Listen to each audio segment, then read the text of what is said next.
I say to the honourable gentleman, give me this, I will not tolerate such behaviour. Stop what you're doing. Keir Starmer has just been blindsided in the most dramatic way possible.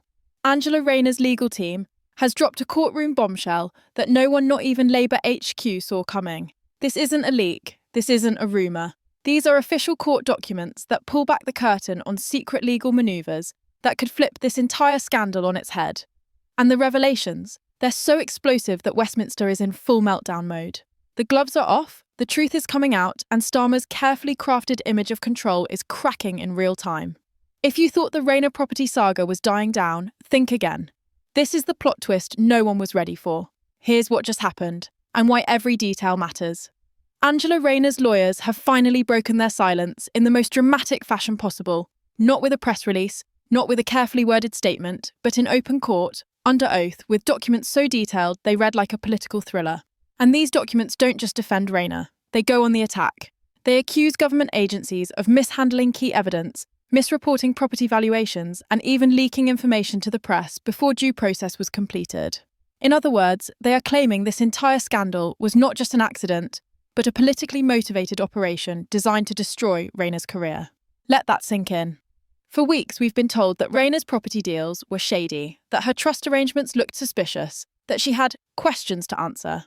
Now her legal team is firing back, saying not only were the valuations legitimate, but that officials knew they were legitimate and still pushed the story anyway.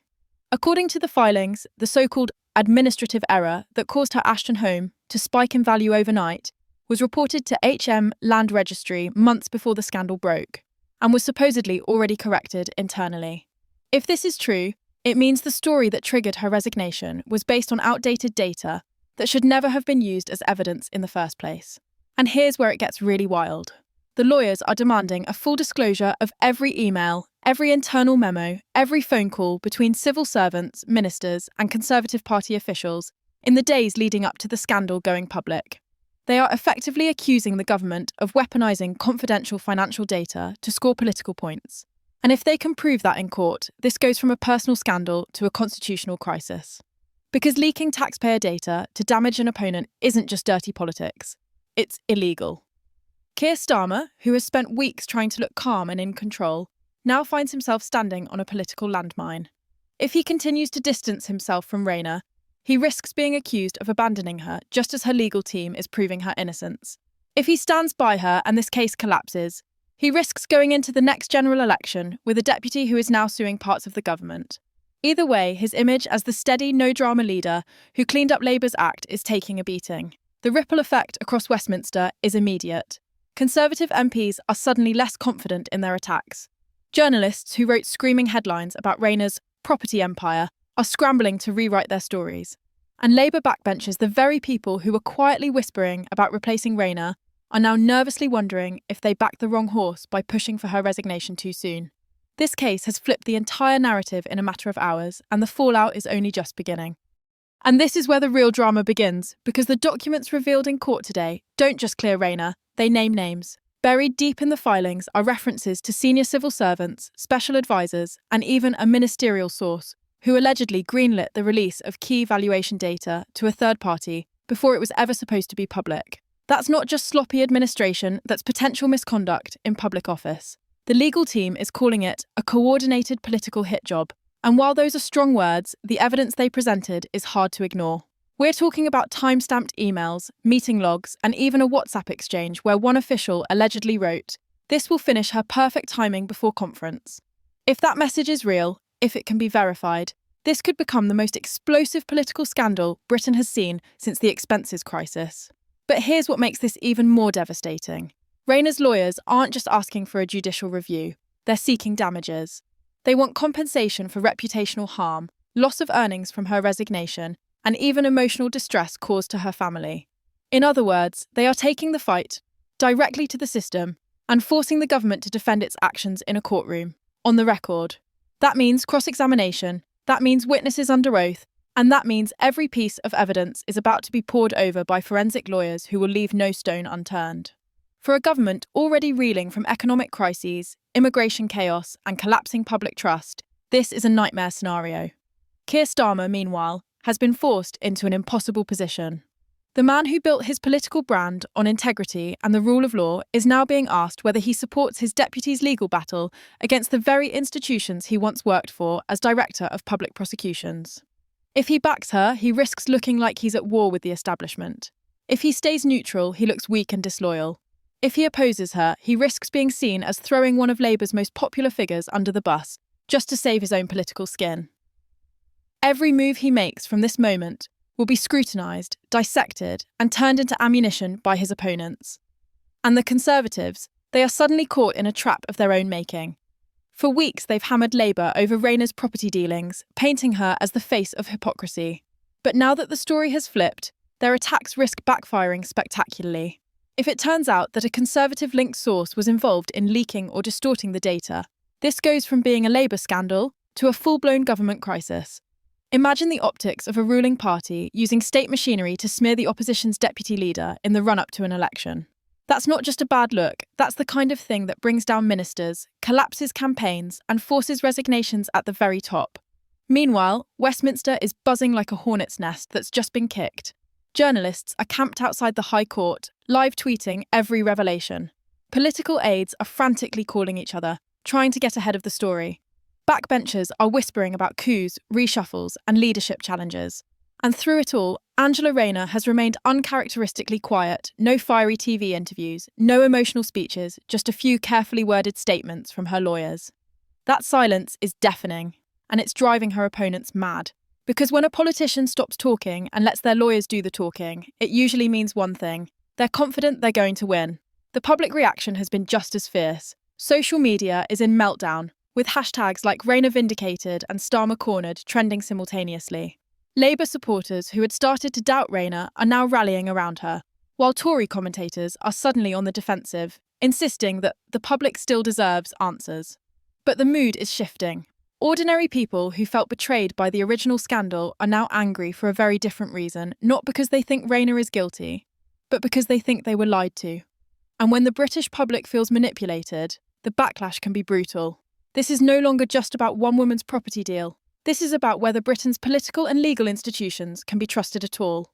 It's about whether information can be weaponised against opponents without consequence. It's about whether those in power can destroy a person's reputation with a convenient leak and then walk away as if nothing happened. If Rayner wins this case, and the evidence suggests she might, it will send shockwaves through Whitehall, forcing a reckoning about how political scandals are manufactured and manipulated behind closed doors. And let's not forget the timing. The general election is looming, the polls are tightening, and both parties are desperate to control the narrative. Every day this court battle drags on is a day when the government can't focus on policy, can't reset the agenda, and can't escape the drip, drip, drip of fresh revelations. And if you think the legal team is done dropping bombshells, think again. According to people close to the case, there are still sealed documents that haven't been made public yet. If those files contain what insiders claim they do: internal government briefings, redacted valuation reports, and communications linking political operatives to the leak, then the next hearing could make today's revelations look like a warm-up act. This is where the pressure on Keir Starmer becomes unbearable, because the court revelations have pushed the Labour Party into full-blown crisis mode. What started as a story about Angela Rayner's property deals has now become a referendum on Starmer's entire leadership strategy. Behind closed doors, Labour MPs are reportedly furious not just at Rayner, not just at the government, but at Starmer himself. Whispers are spreading through Westminster that Starmer mishandled this from day one, that he was too quick to distance himself from his deputy, too quick to play the role of the responsible leader who takes standards seriously. And in doing so, he handed the Conservatives the perfect weapon. Now, as Rayner's legal team dismantles the case against her, those same MPs are asking, why didn't our leader fight harder? Why did we let the Tories define the narrative while we stood back and looked weak? And this isn't just idle gossip. Labour insiders are leaking too, but this time the leaks are coming from inside the party machine. Briefings are being sent to friendly journalists, suggesting that several senior figures warned Starmer not to push Rayner into resigning, that they argued for a wait-and-see approach until the legal process played out. If those claims are true, then Starmer may have acted out of political calculation rather than principle, and that is a narrative the Conservatives will happily exploit. Imagine the headlines: Starmer hung Rayner out to dry. It's the kind of phrase that sticks, the kind of phrase that can follow a leader all the way to polling day. Meanwhile, Angela Rayner is quietly rebuilding her reputation in a way that is nothing short of remarkable. Every court victory, every disclosure that shows she was treated unfairly, every headline about government mishandling, makes her look less like a scandal-hit politician and more like a wronged woman fighting back against the system. And that image, the fighter, the survivor, the woman who takes on the establishment and wins, is political gold. Some Labour activists are even whispering the unthinkable, that this could strengthen Rayner's chances of one day leading the party. After all, who better to take on a Conservative government accused of dirty tricks than the deputy who was nearly destroyed by those very tricks? But let's be clear, this is not over. The legal process is still ongoing, and every hearing brings the risk of fresh revelations, not just about the government, but about Rayner herself. If there are any skeletons left in her financial closet, they will come out now, in court, under oath. And that is the gamble Labour is taking.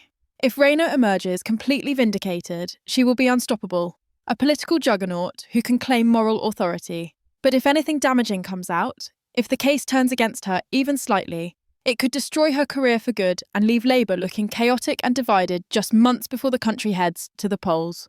And let's talk about the media for a moment, because they are playing a massive role in this saga. For weeks, the press treated Rayner's scandal like political theatre, splashy headlines, scandalous details, late-night talk show jokes. Now those same outlets are being forced to backtrack, to admit that the story may not have been as clear-cut as they first claimed. Some newspapers are already running exclusive pieces about how they were misled by government sources, trying to shift the blame away from their own editorial choices.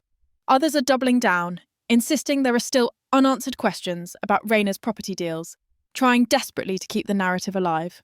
This media tug-of-war is creating even more confusion for the public who to trust, who to believe, who is spinning and who is telling the truth. Meanwhile, Starmer's inner circle is in panic mode. According to reports from inside Labour HQ, emergency strategy meetings are taking place daily. Some advisors are urging Starmer to make a dramatic public show of support for Rayner, to stand beside her outside the court and declare that Labour will always defend due process and fairness. Others are warning him to stay quiet, to let the courts do their work, and to avoid being dragged into a fight he can't control. The problem is that silence now looks like weakness, and every day Starmer hesitates gives the impression that he's a man frozen in place while the ground shifts beneath his feet. The Conservatives, sensing an opportunity slipping away, are sharpening their attacks in a different direction. Instead of focusing solely on Rayner, they are now targeting Starmer personally, painting him as indecisive and weak. If he can't even manage his own deputy, how can he manage the country? One Tory MP told reporters this morning. It's brutal, but it's effective, and Labour strategists know it. Because this is exactly the kind of messaging that can hurt a party leader in the heat of an election campaign, when voters are looking for strength and clarity. And all of this is happening while the next round of court hearings looms. Sources close to Rayner's legal team are hinting that the next batch of disclosures could include direct evidence linking senior political figures to the timing of the leak. Names, dates, communications. If that happens, it won't just be civil servants facing questions. Ministers could be dragged into the scandal. There could be calls for resignations, parliamentary inquiries, even police investigations. This could escalate far beyond Labour versus the Conservatives. It could become a crisis of government accountability that shakes public trust in the entire political system. This is why the atmosphere in Westminster right now is electric, almost paranoid. MPs are watching their phones constantly, waiting for the next revelation. Spads and advisors are whispering in corridors, trying to find out who knew what and when. Journalists are circling like sharks, hoping to be the first to break the next twist. And through it all, Starmer is walking a tightrope, knowing that one wrong move could turn this into a leadership crisis that derails his chances of becoming Prime Minister.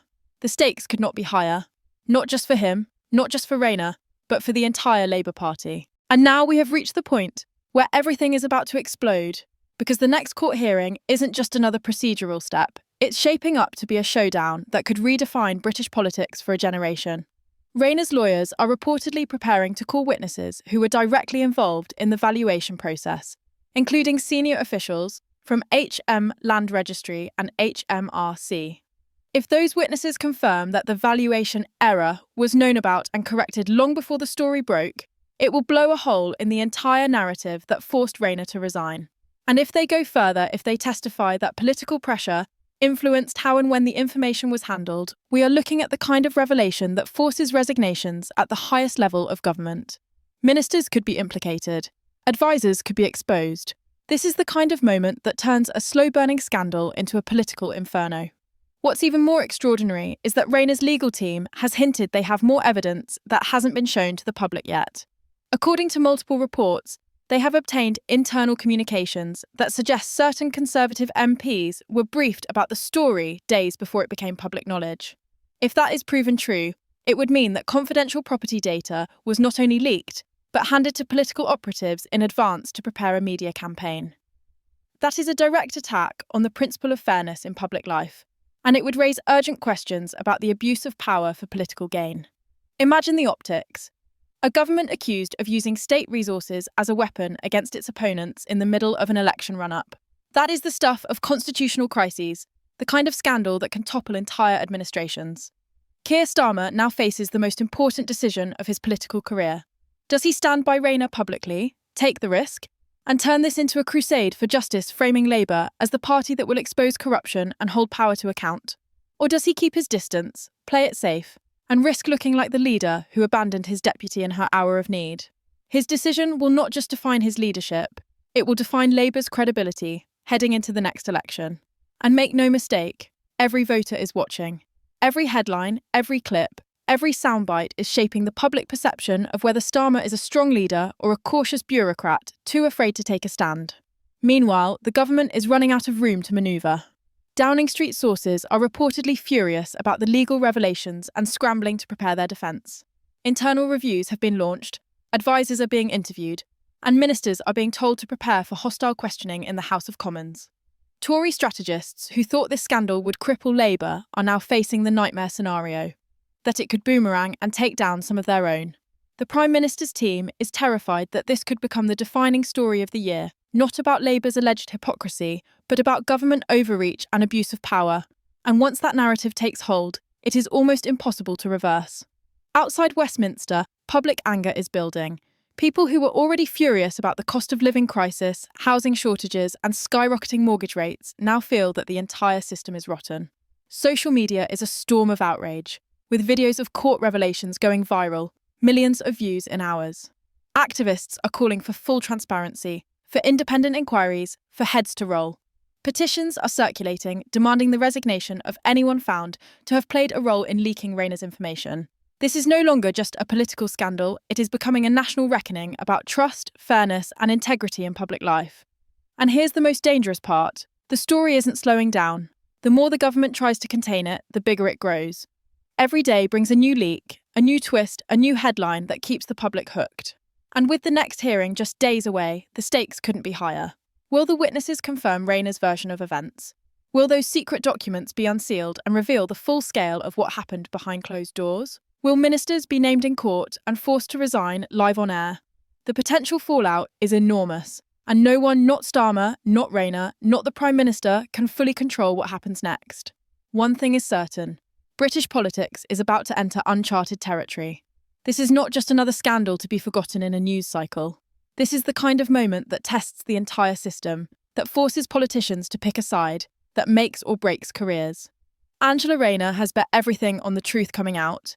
Keir Starmer has bet everything on keeping Labour looking like a government in waiting. And the Conservatives have bet everything on turning this into Labour's downfall.